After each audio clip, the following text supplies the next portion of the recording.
Big 12 or go home. I'm Brandon Shanahan, as always, joined by Iowa broadcasting legend Drew Russell. Drew Russell, what a great week we have ahead of us. Oh, man, it's the best time of year, Brandon. We got conference tournament, Big 12. Men's happening this week. Women's tournament, been pretty good itself. Got a final that's coming up Tuesday night. Texas versus Iowa State. That'll be quite a little matchup on the women's side. We got more sunlight in the evening. It's a good time to be alive, Brandon. I played golf over the weekend, 36 holes. That doesn't happen exactly in the Midwest this time of year. So life's good, man. It's really good. 36 holes. Did you get that done in one day or what? 18 wow. on Saturday? I'm honored you think I went 18 Saturday and went 18 Sunday. That's tough to beat, man. Brandon. So big shout to Otter Creek and Ankeny. Terrific course out there. Brandon knows all about how great that course is. And shout out to Panorama National Sunday. A terrific rural course in Iowa. Lake Panorama. If you're looking for a quiet, beautiful little lake destination for a summer weekend, take a look at Panora, Iowa. Solid little place. Classic. I love it. Vintage. I love it. Man, but good stuff over the weekend too, Brandon. Drake Bulldogs, a winner as well in the men's Missouri Valley. So hopefully it does not keep our beloved Indiana State Hoosiers and Kareem Abdul-Jabbar out, but stuff to keep an eye on. I do have some bad news. I didn't update the graphic here. Didn't have any Jimmy Johns this week, Drew. I hate to disappoint. No. You got me last week, Brandon. I refuse to negotiate with this again. I'm going to say you lied. I don't care if I'm wrong. I really don't. All right. Yeah, you're right. You're right. Yeah, you're darn right. I'm right. Yeah, I was like, no. He got me once. I'm going to quote George Bush. Fool me once, shame on me, shame on you. Fool me twice, so you can't fool me again. So that's just how it is. And honest to God, Brandon, after the most recent NFL developments today regarding my beloved Vikings, I myself had a Jimmy John sub. So I was inspired, had to get a country club to relax a little bit, but 9 subs is pretty good though. You're well on your way to 50. Absolutely. I think we'll get past 50. I think the goal now is just to see how many sandwiches it takes for Jimmy John's to sponsor us. Yeah, I mean, so like with the do you go to the same location? There's one location by my house and then one location at work. So depending on the situation, like today I was working from home, so yeah, obviously right down the street in Addison on Beltline, and then oddly enough, the other Jimmy John's to go to is probably about a half a mile away from the Big 12 headquarters in Irving. That's iconic. Yeah, I'll tell you what, you need to run into Brent Yormark once. Say, what up, Brent? That's a good idea. That's it. Hey, just wear the Big 12 logo. I say work in the shop all day, and just hope. Like just once a month, you just sit in there all day. You get a sub. One sub, you sit in there, drink some water for like 2-3 hours, like from the rush hour from 11 to 2. If anybody with a Big 12 logo comes in, you stop them, be like, you work for the Big 12? And hey, like what's it going to take to get a sub to the big man? Yeah. I mean, I got some ideas. I feel like Brent Yormark's a big, like, power lunch, and I feel like Jimmy John's is a really simple, like, okay, let's keep it light. This doesn't slow me down throughout my day. It's delicious. Like that's a great work sub. Yeah, Jimmy John's. So gotta get something going. Gotta figure that out. I don't know. Big shout to Desmond Ritter as well, being Big 12 legend. Counter. Hey, Cincinnati, he did some great work for the Bearcats. So Bearcats been getting a lot of love recently, Brandon, between them. They got the Kelsey brothers just kind of rolling around in Cincinnati right now. Cincinnati and Cleveland going to games and their alma mater. So it's a good time to be a Bearcat, unless it's on the court. They probably won't be making the tournament, but yeah, still a good time. I'll tell you what, I feel like it's not that great of a time to be a Bearcat. I mean, the football team went from playoffs to 3-9 in just a couple of years. The basketball team's adjusting. It is what it is. But they're home of the world's most famous podcast right now. They could say that that is true. Their journalism department could be like, hey, if you like podcasting, we have 2 alums. Yeah. They failed to probably mention that they both are major NFL players. Yeah. One dates one of the most famous singers in the world, and the other guy is the most lovable human being maybe ever. Like, This Jason Kelsey comes from Philly, a hated franchise, hated team. And this guy is just beloved by everybody. Chugs a lot of beer, family man. Like, it's impossible to hate this guy. Wonderful personality.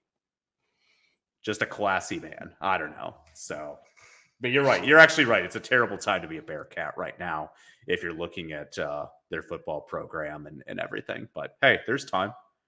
Time to turn it around. There's time. I think we got bright days ahead, but as of right now, not a great time. Not a great time. But maybe that's a project for NCAA 25. Maybe that's the team to rebuild. I've been on the fence, Drew Russell, about who I want to turn around. I have this whole arc. I'm designing a character. Going to start Road to Glory, go to Madden. I think he's going to circle back around and rebuild, one of the poverty programs in all of college football. I'm to have any suggestions on who to be the savior for? How about let's start? I'll make this a two-parter. Okay. Well, I'll start Big 12. Who would be like the Big 12 program in the NCAA space? You'd be like, boy, they'd be fun to like build their program. Or they're already built, but like there's no like consistent power from a historical perspective. So you could build any really one of the future 16 teams into a national powerhouse. Who would that be? That's a good question, because you also got to think, boy, it's tough to say. There's a lot of good options. And that's the thing with the Big 12 is that there's a lot of good, not a lot of greats. Right. So I think the Big 12, Houston's kind of the first one that jumps out. I think, former Southwest team, and even when they were in the American, had some good years, and then now they're getting back. They got Willie Fritz now, so I think they'll be on the up and up there. But that's the first one that comes to mind. I think, I'm going to go with Houston for this first answer, because I got a second answer that I think might answer your second question. Okay, and then that second question is, okay, so if you're looking at that mid-level, that lower level, who's that go-to school? So that's a good question. So there's a couple of options. Tulane's the first one that jumps out. The Green Wave. I mean the uniforms are a selling point enough. But I think we also got to think of how the conferences are going to look. That's true. Because I think because in the Shannon world, it's I think it's going to look a lot different. So if I'm looking at how the Big 12 looks, maybe we keep the Pac-12 around. Maybe we keep Oklahoma and Texas around. Maybe we get a team like the Mean Green at UNT and Denton into the Big 12 with Tulane. Maybe that's the move. Green is my favorite color, so we got that going for us. North Texas, I like. Plus, you could join. You probably get a membership to the Denton Country Club. There we go. Yep. That's the move. Just a heads up there. So that's a good one. I like the Mean Green, actually. Yeah, because I'm seeing like a lot of Chattanoogas, a lot of UMass, a lot of just pure poverty programs. And like that's fine, that's fun, but like there's got to be some tie for me. Yeah, I like that South Bay. I'll tell you what, Tulane, New Orleans. You could be a New Orleans college team, overtake the Saints. I like that. I like that narrative. It's a tough question, for me personally. Like of course I'd love to rebuild Iowa State, from a video game perspective, but I'll tell you what, Brandon, Arizona State sings to me for some reason. Yeah. I would be my press conference. I'd say we're going to be the hardest partying team in the country. We win, we're going nuts for 24 hours. I want you to have a good time. And then we're going to be the hardest working team in the country. We work hard, we play hard. It's the oldest phrase in the book.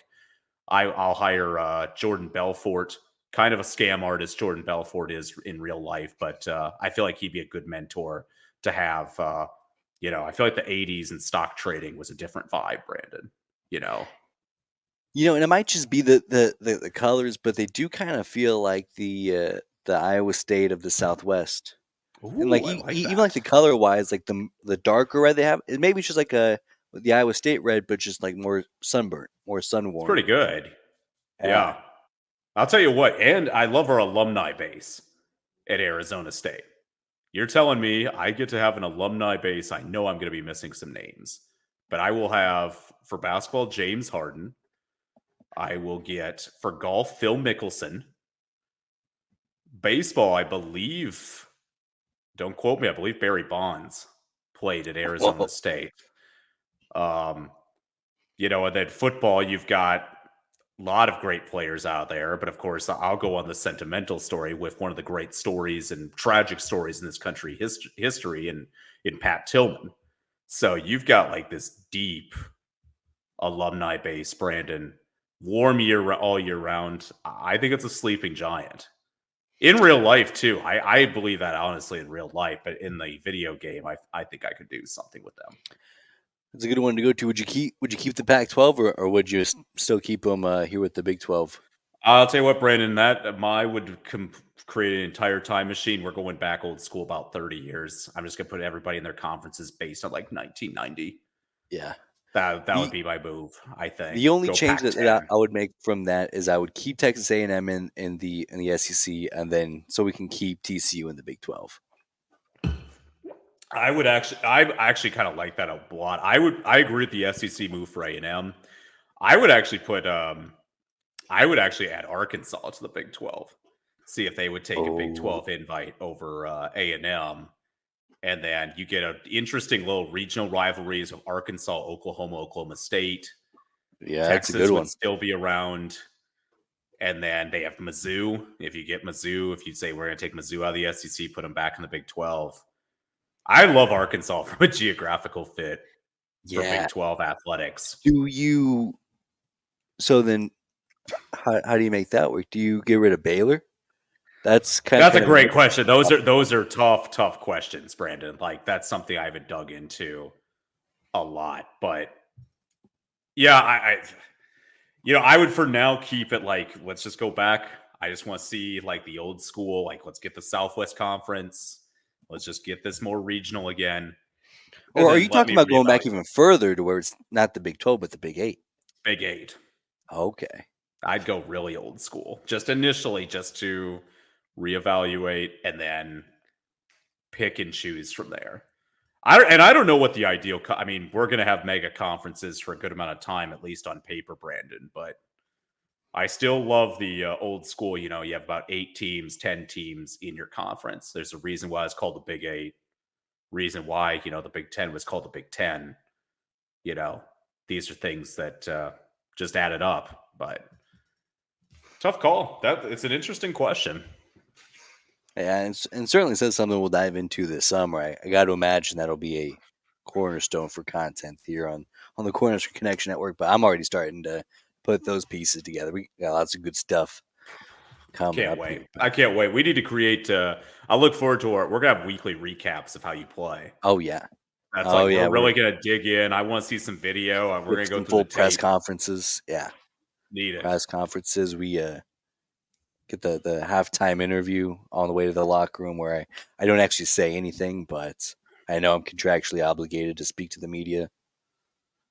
I look forward to coming up with terrible questions so you can just scream at Leila like Nick Saban does. Quit asking. That's iconic. You just got to have that. So, but yeah, I mean, the NCAA game is going to be a heck of a run. College football, we're in the off season right now, but as always, Brandon, there's always headlines. There's always, I think, interest of what's going on. I don't know if we discussed this last week. I mentioning Nick Saban. I don't know if you saw the article from ESPN about his final days. And it's just more about the overall state of college football. But there was an interesting comment that he was kind of upset with how his team, he said, well, one of the reasons he didn't like how they reacted after they lost to Michigan, his team did. And then he didn't like that when he talked to his players in outgoing interviews, it wasn't, how do we get better for next year? Is what can you give me for next year to keep me here? And I guess that kind of was like, you know what? Those were factors in saying, I'm going to retire and go from there. And I found that kind of interesting. It just shows where college football is right now. I don't know if you read it. I don't know if you had any thoughts, but interesting to me at the very least. No, yeah, I think we're finally starting to see some of the ramifications of this new college football era. I mean, Chip Kelly left a head coaching job to go be an offensive coordinator. No. I mean, just and when you hear him talking in his press conference, as I miss coaching football, And Yeah. that's something that he hasn't gotten to do in a long time, just with the evolving nature of this business. And I'm not surprised. I'm surprised to hear him talk about it and so candidly, but I'm not surprised with the contents at all because, and the thing with Nick Saban, that what makes him, a really great coach to a legendary coach is the way that he was able to evolve with the game. And yeah, I'm not surprised at all that he saw this crossing point. Like, all right, well, we got to rebuild this again in a different way. I'm 72 years old, and I'm just not here for it. We'll pass it off to some young buck. Kalen DeBoer gets the call, so we'll hand the reins off to him, and I'll ride off into the sunset. But yeah, it's a much different point than where we were 5 years ago, and much different then than 10 years prior to that. It's a different world, and Yep. it's interesting to see how guys who are better CEOs per se are going to succeed more so than those who are good ball coaches. So that'll be interesting to see how that shapes up and who can kind of be the cream of the crop of the next evolution. And then I think the second thing, and this will be more transition. So we got a lot of hoops to talk about. Big conversations about next year in season tournaments in college basketball that they are looking to pay multi-millions of dollars to teams, like a pot of money, give it to each team that plays, then pay players to win. Kind of a wild concept, Brandon, where on paper it looks like that, if these are out in Vegas, you invite 8 to 16 teams, you win, you get paid, you lose, you still get at least something just to show up. But I mean, this is crazy. I mean, this is like something, frankly, that it sounds almost alien, foreign to me. I never in my lifetime, and we got hopefully a lot of lifetime to go, of like, they're actually going to pay guys not just to show up, but if you win, you get paid as well. And I think that is absolutely a crazy, crazy deal. I was just curious your thoughts on that as well. Yeah, I guess I'm way more optimistic with how NIL is going to affect basketball as opposed to how it's affecting football, because this is kind of the stuff that, when NIL was first starting to come around, and, whenever you'd have conversations about bowl game or paying players, this is kind of the ingenuity that you were hoping would come from it, not just, oh, well, look at Shadur Sanders rolling up to practice in a Lamborghini, Mm-hmm. or Carson Beck rolling up in a Mercedes, like this and that, but to where it just gives us new opportunities to expand the game, and in season tournaments are going to get a lot more juice other than just the fancy names and the resume boosting wins. And I think bowl games are really falling behind in this realm. This seems like such a no-brainer for them to Yeah. come in and be like, hey, we're going to give the each player $10,000. We're going to give the MVP Mm-hmm. $75,000, and maybe a Chris Kleiman Pop Tart sponsorship for the next year, and let him cook. Yeah, it's curious to see the basketball is evolving, and I guess that kind of makes sense because basketball is more star centric, anyways. Yeah. Even though the college game's been lacking a little bit, but yeah, it's definitely an interesting concept. I'm curious to see how it'll work out. Yeah. I wonder, I haven't seen this yet, but it did cross my mind when I read it. What if the NCAA tournament, they started paying, like, you not only win, because schools get an allotment and conferences get an allotment if that member school wins a tournament game, like pretty good money. Like it's a 7-figure check for a conference if they win, that goes back into that general Yeah. fund that they can distribute to schools. I am curious if they would ever consider, like, hey, you make the tournament, your team is going to get whatever, and you split that evenly or however that's distributed. And then on top of that, if your school wins, we're going to give like another $100,000 that you can distribute amongst your players. I'm curious if that'll ever happen, because if this in-season tournament happens or if it jumps into college football, gotta be honest, Brendan, almost feels inevitable that it would happen in a college men's and potentially women's game as well. Yeah, well, I'll tell you what. We've talked a little bit about how college basketball is evolving and how we're seeing the women's game boom, and we're starting to see stars have time to develop into being stars. And when you get a guy like that in the men's world, he just goes to the NBA right away. Whether he's a top 15 pick or fringe first round pick, that's such a no brainer opportunity if it's there for him. I think NIL's got to be the difference if these programs are going to kind of keep continuity. And obviously you get guys who come in and they're just stars. Zion Williams, Cade Cunningham, those guys are going to come in and go beat lottery picks. But I mean, you're starting to see programs who succeed with continuity. Like Creighton's just the one near and dear to my heart. Just they don't ever have that crazy star talent that's one and done. So they at least get a couple of years with their best players. Nebraska is having their best season of my lifetime, and they got tons of continuity, tons of experience on that team. And I think NIL can kind of be the difference, because if I'm a top of the second round pick, or I'm going to get, $750,000 to stay at Kentucky, right? Maybe get another year. I mean, it closes the gap a little bit. The money will never be the same.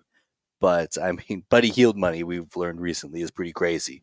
Ooh, it's good to be Buddy. It's good to be Buddy, Brandon. It's good to be Buddy. But if there's any type of incentive to stay, I think that's good for college hoops. I can agree with that. It'll be interesting, too. Like, I think a name that came to mind was, like North Carolina's Armando Bacot. That dude has been in college what feels like forever. And I think he makes high six figures in NIL money if he stays at North Carolina, and he's a solid basketball player. I don't know if he'd get an NBA contract. And I'd rather see this guy play in front of packed arenas compared to the NBA G League, where, I mean, I've been to a few G League games here in Iowa, Brandon. These are still guys that are top 1,000 players in the world competing on a nightly basis, but they're competing in front of 1,500, 2,000 people. Now, if you've exhausted 4 or 5 years of collegiate eligibility, I wish them the best of luck. When you see a 19, 20, 21-year-old competing, hoping that, maybe they got some bad draft advice, and they could be a junior or senior in college still playing, it's kind of tough to stomach, because I'd rather see them play at the collegiate game, build their stock, and play in front of more packed houses or play with more fan interest. So it'll be interesting to see how that plays going forward. But obviously with the NIL era, college football rightfully has been the most heavily discussed, but every sport in the NCAA is getting impacted right now. And since basketball is going to be at the forefront of our conversations for the next month, it'll be interesting to see how it impacts that long term as well. Absolutely right. It should be a fun couple of weeks. Boy, what a way to wrap up the regular season in the Big 12. How do you think that your picks did this week, Drew Russell? Bad. I know I had a bad week, Brandon. Bad? I think so. You lost. I had a lifeless performance by Iowa State. Cincinnati got rocked this week. UCF got a win, I believe, as well. We're gonna find out. I'm gonna find out. So I want to see that graph. Yeah, we got you down for a good 11-3 record. No, I was that hot. So I remembered the ones I missed. Yeah, pretty much. I got a couple of those right. Yeah. Okay. Oh, that's not bad. I'm stunned. Yeah, you're coming into Saturday perfect. Then of course Iowa State stumbles. Oh, you stumbles, and then it's ECU. But great week again for the doctor. Wow, I'm not gonna lie to you, Brandon. No, Cincinnati didn't get crushed. West Virginia got crushed. That's a terrible memory. That's right. TCU. I want to highlight TCU first on the initial block. What a tough home loss against Central Florida.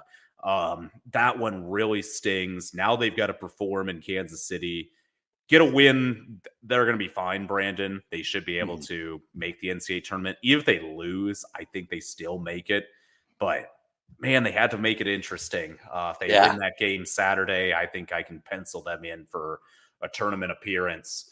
And instead, just not a good loss for Jamie Dixon's team, especially after a clinical win a game that they had to win and did against West Virginia earlier that week. But boy, TCU, when they look back at this season, they might make a run the NCAA tournament if they make it. But man, I am sure they are going to be a little more focused on winning at home next year. They have dropped a lot of home games in conference play.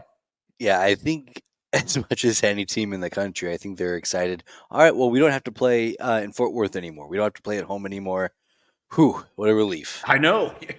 I know. They could, and I'm telling you, they could win a game in the NCAA tournament. I have no doubt about that. And they could give the wrong high seed a game as well. So every Big 12 team has a shot, but they were absolutely, I thought, dreadful. And then obviously the game that more people talked about being dreadful, Kansas, a lifeless showing on Saturday against Houston. And I'll first praise the Houston Cougars. Wow. Give them a lot of credit this season, Brandon, for that program to start conference play at 1-2 and then say, you know what, we're just going to win, I think, 14 of the next 15 games and win conference by 2 games. Impressive. A very deserving 1 seed. Shed named Conference Player of the Year, Defensive Player of the Year. This might be the toughest guard in college basketball. He is just an absolute monster on both ends of the court. So give Houston a lot of credit. They've been amazing this year, and there were doubts they could transition to the Big 12, and for 3 games they didn't, but they adjusted and made their winning plays. And for Kansas, what a stunning season. What a stunning season. I'm not used to this. I never thought I would see them not finish in the top 4. They almost always get the double bye, and they're going to have to play an extra game in the Big 12 tournament this year, which is pretty crazy to me that they're in that situation. Yeah, and we talked about this last week and even kind of before the show. Like, there is just no way that Kansas loses 3 or 4 to wrap up the season. That's just so inconceivable, but that's exactly how it fell. And not only did they fall out of the top 4, they got jumped by BYU for that 5th seed. They fell all the way down to 6th. They were barely hanging on top half. Yeah, which is tough because that changes their game from Texas Tech, who's a tough opponent. They lost by 30 to them, but afternoon games they'll have a home crowd no matter what. Now they got to play potentially Baylor instead if they are able to make the quarterfinals. So this is a KU team that has a heavy amount of questions going into this week into the tournament as well. Again, post play, I mean, Hunter Dickinson named first team All Big 12 player. He was, and so did Kevin McCullough, even though he dealt with injuries this year, but he was healthy. He was pretty good. So we'll find out if they've got anything left in the tank. But, for once in their lives, there's no expectations on them. Everybody thinks they're going to do poorly the next couple of weeks. So maybe it'll work out to their advantage. We'll see. So speaking of the tournament and how it's kind of shaping up, once you first saw the bracket, what were kind of some of your initial takeaways? That's a lot of good basketball we got ahead, Brandon. That's my initial takeaway. You've got I love just the initial Tuesday games. Oklahoma State UCF is to me a weirdly fascinating game on a Tuesday morning where we might see a coach or 2 gone after this week. Yeah. That could happen. West Virginia is a 14 seed. I mean, they did beat Kansas at home this year. I know we just talked about Kansas, but West Virginia is going to be a funky team. Like they're not a bad 14 seed. We've had worse bottom seeds in the tournament. I think the thing that stands out to me is who can potentially make a run. Houston's a heavy favorite to me coming into this week. I think rightfully so. I like how their bracket is going to shape up more than likely. Oklahoma TCU is not an ideal quarterfinal game, but there's no easy games in this league. But I like that matchup for Houston. Team to keep an eye on for me is BYU. I think they have an interesting matchup, neutral site against Texas Tech. If this team gets hot, I'd love to see them get another crack at Houston in the semifinals. I think BYU could be rather interesting. Bottom half of the bracket, we already talked about KU, potentially Baylor. Iowa State is a 2 seed, something to keep an eye on. Iowa State, a pretty disappointing performance on Saturday against K-State, considering that coming into the day, they still had a shot at the conference title, or at least at half of it. And they didn't play great. Offensively, they looked lost for the majority of the afternoon. Texas is a very interesting 7 seed. They're going to have a big target. Clearly, them and OU will have targets on their back.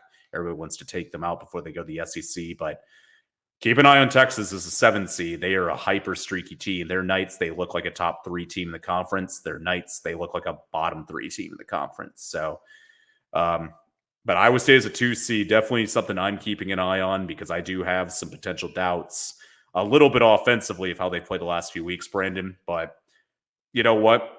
They've also had an amazing year. Their defense is as great as always, and they've got some good players on their team.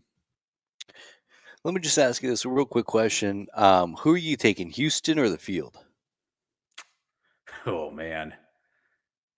This tournament is so ridiculous, Brandon. Like, you don't know what's going to happen. Historically, teams out of the South, when they come to Kansas City, do not usually play well or usually win this tournament. Traditionally, it's always Kansas, Iowa State, Oklahoma State many, many moons ago.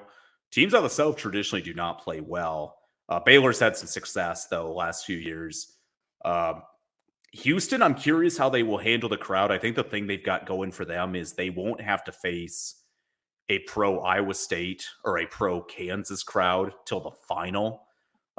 OU, TCU, BYU, Texas Tech, all great fan bases. All I don't think they will have the fan support that those other 2 schools I mentioned, and even Kansas State. So I'm taking the field, Brandon. I don't know why.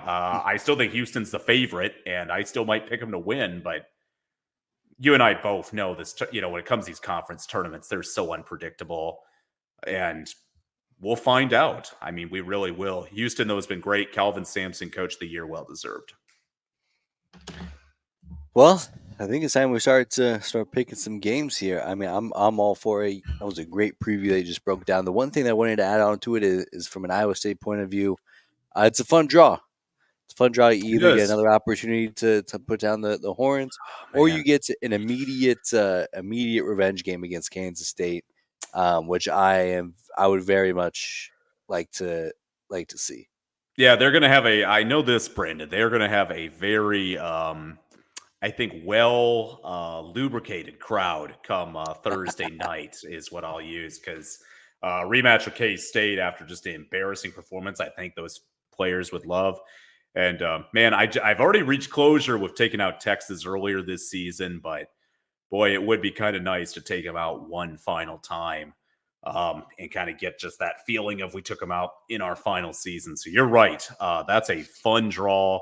And again, just across the board, I think some really interesting, good games. But Iowa State, they'll be ready to go. Kansas City Power and Light. There's a reason they're trying to create their own mini version of it in Ames, because Iowa State fans, boy, they love that balcony, Brandon, and they love drinking their alcohol. No doubt about that.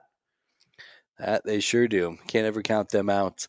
So we'll start with your bracket here first and foremost. Ooh. First one, we'll start with the 12 and the 13 here, Drew Russell. Who earns another week here? You know what? Just because they won on Saturday on the road, let's go. I'll give it to UCF. UCF's. I've sung their praises this season, Brandon. I've liked what they've done. So give me the Golden Knights. UCF, and then the bottom half of the bracket, 14-11. Yeah, just based on it's a rematch. I mean, what an effort. They play each other Saturday. They'll play again on Tuesday afternoon. Give me the Bearcats to get a victory and take on Kansas on Wednesday. What'll be interesting too on that, Cincinnati is a fascinating game. I call it it's the Huggins Bowl, as we called it last week. West Virginia, what a tough season. I can't say it over and over. That is one of the great fan bases in this conference. Traditionally, a very proud hoops program. They have had a very difficult season, obviously some transition. Can they make it work this offseason into next year? I'm not sure, because this is momentum's not going the way they'd like to right now.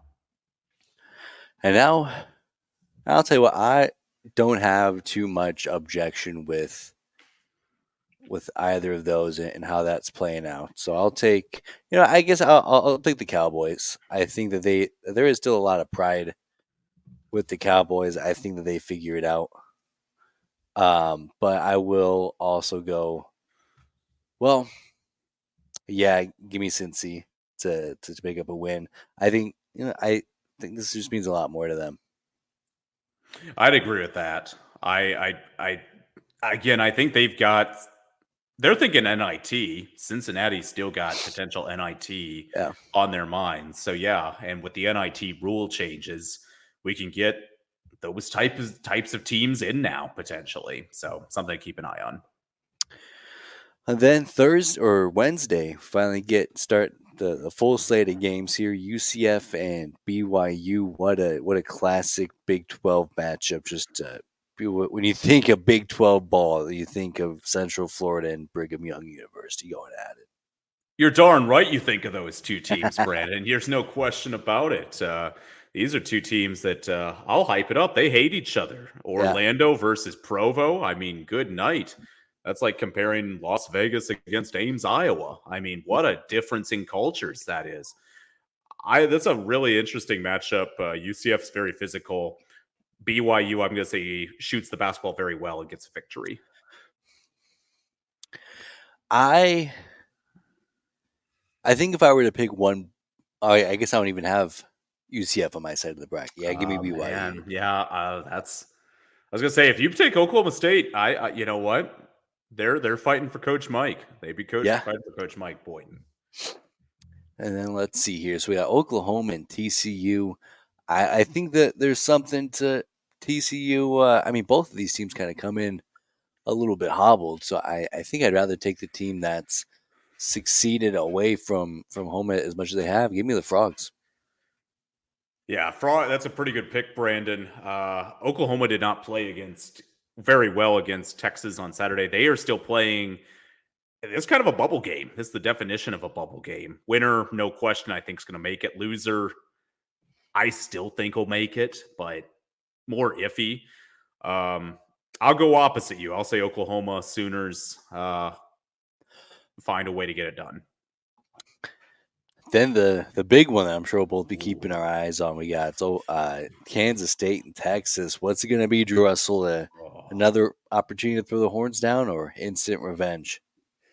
That's a tough game. This is fascinating because Kansas State has played just not inspired basketball for 2 months, except against Kansas and against Iowa State. And for some reason, I think they're going to play inspired basketball against Texas and want to take out the horns. I'm going to take Kansas State. I think they're going to find a way. Texas is the better team this year, but K-State on paper should be doing better. So I'll say the Wildcats get it done. Yeah, I'll go the opposite way there. Give me Texas. I do think I do like your logic a lot as far as Kansas State seems to step up against teams that they hate. I know they hate Iowa State. I know they hate Kansas. I know they hate Texas. But yeah, whenever I've reluctantly gone with the horns, it's usually paid off for me, unfortunately. I know. So I'll take that one there. And the next one's trickier than I would like to admit, just with how bad Kansas has been coming into this stretch. I think even on cruise control, they handle Cincy pretty well. And so that's what I'm banking on here for Wednesday. Yeah, but me as well. I mean, just to have the Kansas City crowd on their side, I just don't see a route where Cincinnati gets the victory. Yeah. Yep. And so now that takes us to the big guys on Thursday. Got the quarterfinals, BYU and Texas Tech. This is a fun 4-5 game. So fun. This is that's a game. You know, if you and I are not watching this one at the same time, Brandon, I mean, by the way, and I want to make this pretty clear too. It is elite to watch college hoops weekday during like the morning and afternoon. It really is. Every NCAA tournament week is the number one week. That Thursday, Friday is unmatched first round play. Conference tournaments are pretty freaking incredible. I love conference tourney week. I love that there's games on all week. You watch random ones. I mean, I've got just random mid-major conference basketball championships on right now. It's amazing. I love watching it.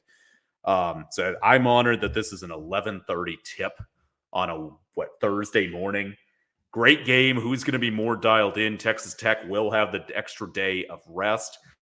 I think they will show good energy. BYU can really shoot. I know.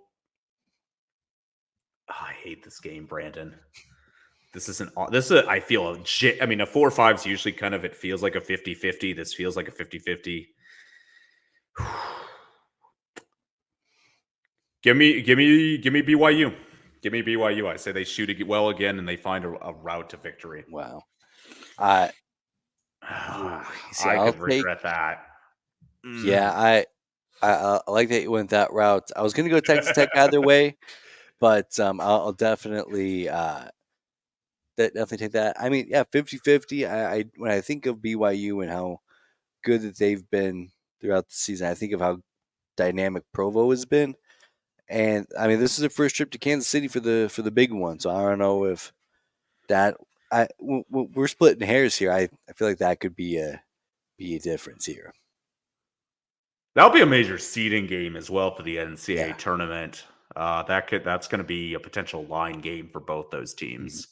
So something to keep an eye on. That's a brutal game. I'll be watching that one. You can definitely count on that. Wouldn't expect to do anything else with that, Drew Russell. Oh, good. Next one, I feel a little bit better about. I feel a little bit better about Houston getting it done to TCU. And it feels like a successful tournament for the Frogs. They come in, they get a win. Pencil their spot in the Big 68. But now it's time for the big dogs to eat.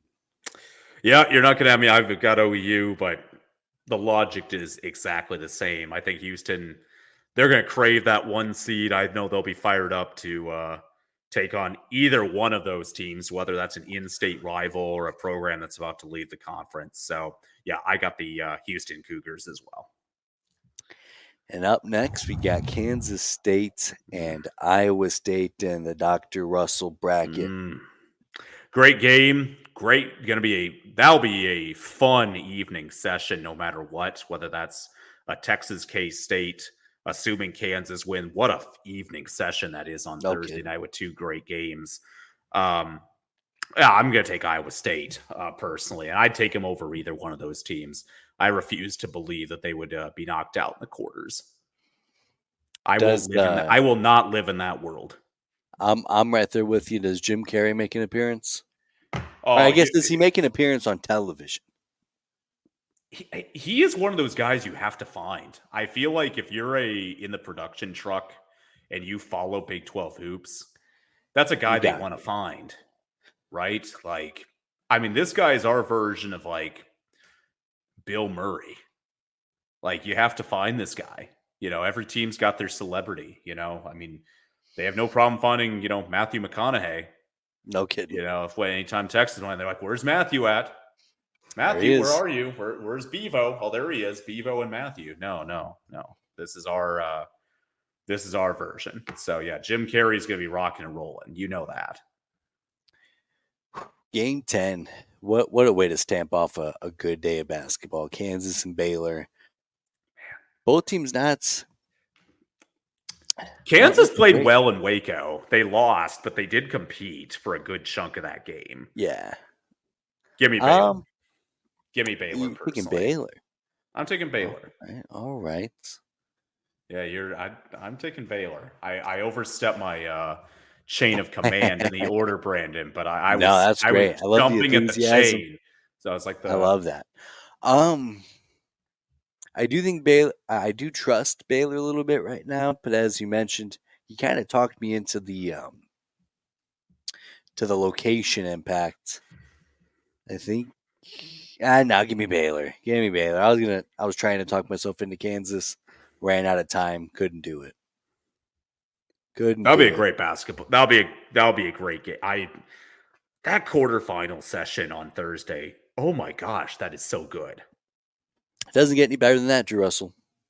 Big 12 hoops it's been fun for many years, but boy, this new conference, throwing these new schools in next year, 16. Do you know what 16 means next year? And I don't know how they'll bracket it yet, but if they bracket it like the old Big East, Brandon, we'll have 4 games on Thursday or on Tuesday, 4 on Wednesday, 4 on Thursday, 2 Friday, 1 Saturday. Man, that's how you do it. What a slate. That'd be incredible. That's gonna be a great those 8 teams, whoever it is, assuming if we do get a Kansas and assuming BYU were to defeat, if we get those 2 to advance, man, I don't care. Those. It's gonna be an elite Thursday, no doubt about that. Can't wait. Now we start talking about Friday, the semifinals, Texas Tech and Houston.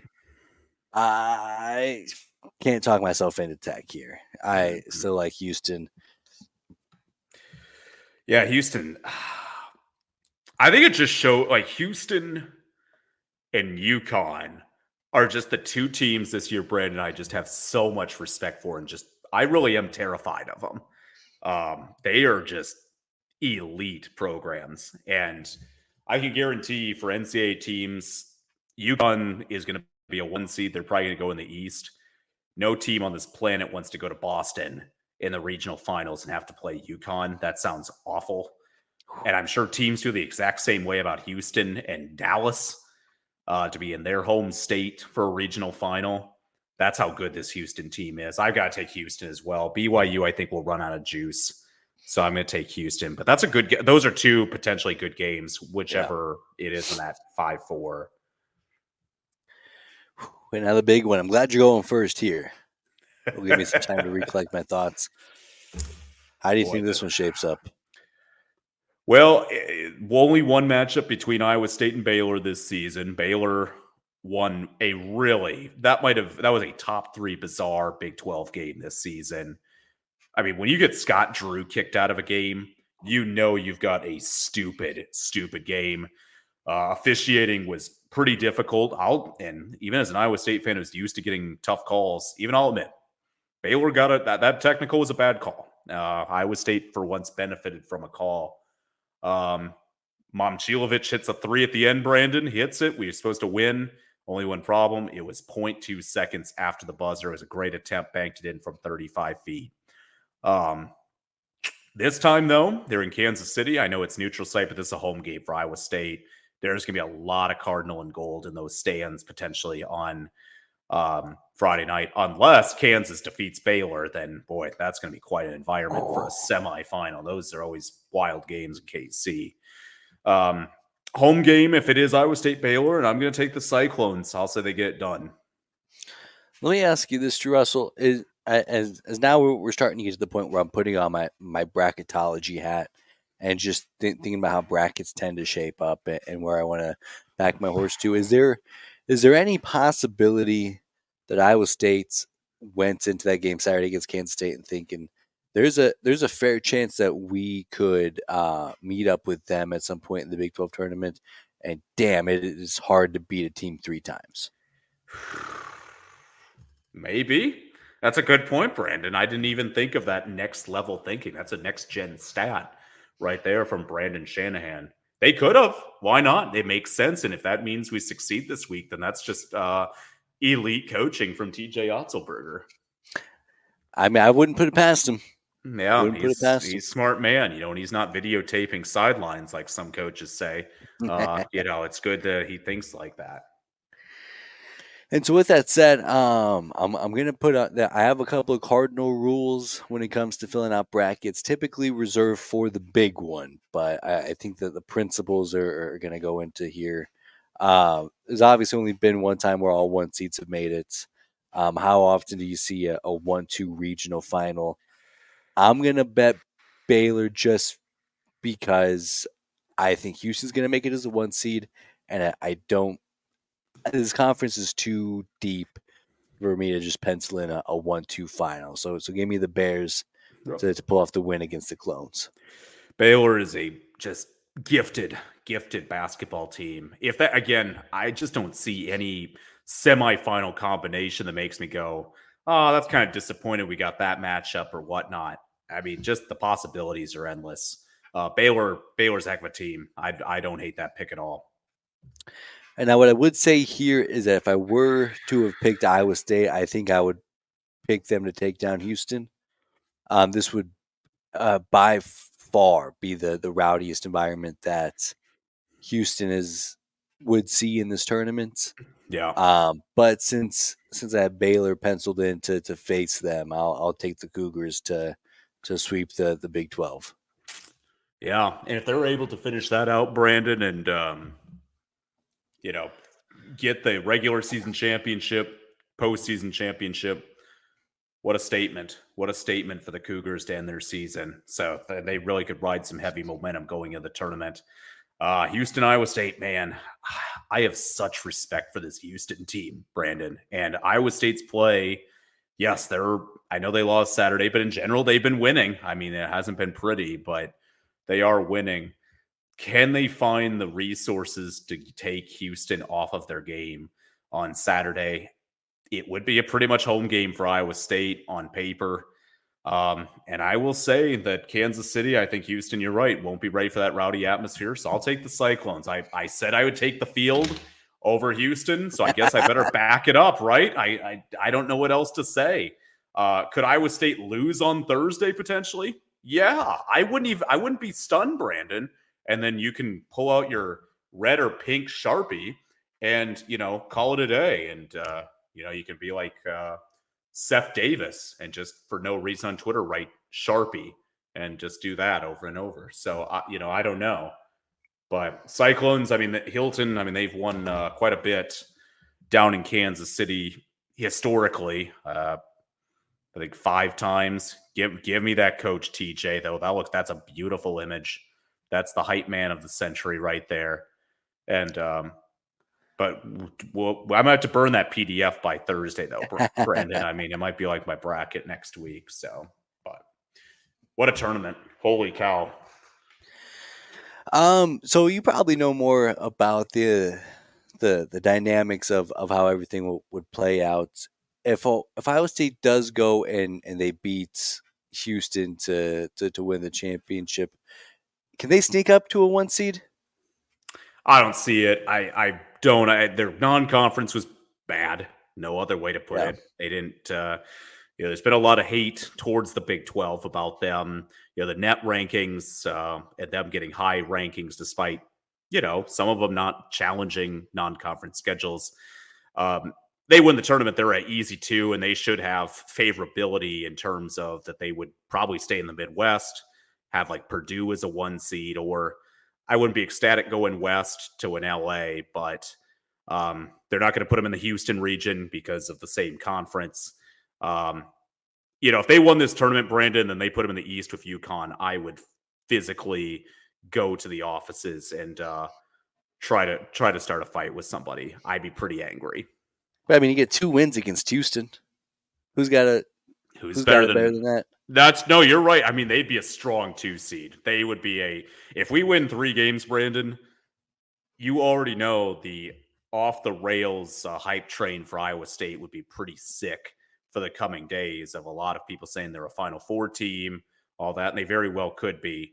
But they got to take care of business, and winning 3 games in this tournament, not easy whatsoever. So I still think Houston's got a really nice road to the final, though. I mean, I think just, don't have to see Iowa State. They don't have to see Baylor, and they don't have to see Kansas. I know this isn't the same Kansas team, but to avoid that fan base to the final, heck, even Kansas State usually travels pretty well. That's not even on that side of the bracket for a potential quarterfinal. So good break for Houston, but they've deserved it as well. It's been a wonderful year. Man, I can't wait. If there is going to be a team that busts this bracket, who do you think is going to be? Well, if you're talking just in general, I mean, keep an eye on, I think, BYU for me. I'm clearly high on their shooting, but I mean, they can play. BYU can really play. So they're definitely a team to keep an eye on. I also think Texas is a 7 seed. I know I picked against them, but they've got talent, Brandon. They never struggle for talent in Austin. would it shock me if they put together a little stupid run to the semis? Not even remotely. They can definitely beat K-State. I know they can give Iowa State a run for their money, no question about it. And heck, they could probably take out Baylor or Kansas or Kansas. So I think Texas Tech has the potential for a dumb run. Also, OU or TCU. I think if Houston's not ready to go on Thursday afternoon, and they absolutely could be in the game with 5 minutes to go. I don't doubt that even remotely. So keep an eye potentially on that quarterfinal. If Houston kind of just waltzes into Kansas City, happy as thinking, oh, we're just going to waltz in here and win. Those two teams could definitely give them a game. I don't doubt that at all. I'm right there with you. It should be no matter how it shapes up, as excluding an Iowa State one and done, that would be disappointing. They just get in there and get run off the floor by either Texas or Kansas State. That would hurt enough to really ruin the tournament for me. Outside of that, it should be a great time. It's going to be a great time. And Kansas City is such a great venue. I know you and I have discussed that they have looked at potential other venues in the future for this conference tournament. They're through KC for the next few years. If you're looking just for a good place in terms of kind of in the middle of everywhere, this is as good of a spot as you can have for a conference tournament, but we'll see if it stays. But for Brent Yormark and Big 12, this is a great tournament. The women's tournament, it's been pretty competitive this week as well. So that's been a lot of fun. Big 12's got some just fantastic basketball. Absolutely. If Yormark and all of his innovation decides to keep one tradition around, or just for once in his life just to lean towards tradition, I hope it's keeping basketball a lot like in Kansas City. Well, that's all that I had. Drew Russell, any final thoughts before we wrap up? Going to be a great week of college basketball. Next time you and I talk, Brandon, we've got our bracket special show. You and I, we're going to be discussing every Big 12 team. We're going to be talking sleepers of the Big 12. We'll go through our brackets in terms of not just Big 12 teams, but other teams throughout the NCAA. What are the best routes? Who are sleepers of the Big 12? Who might be a potential susceptible team out week, round 1 or round 2 early? I can't wait. I cannot wait. This is such a good time of year. So we're going to have some fun soon, Brandon. I'm hyped up. Let's go Big 12. Let's go home.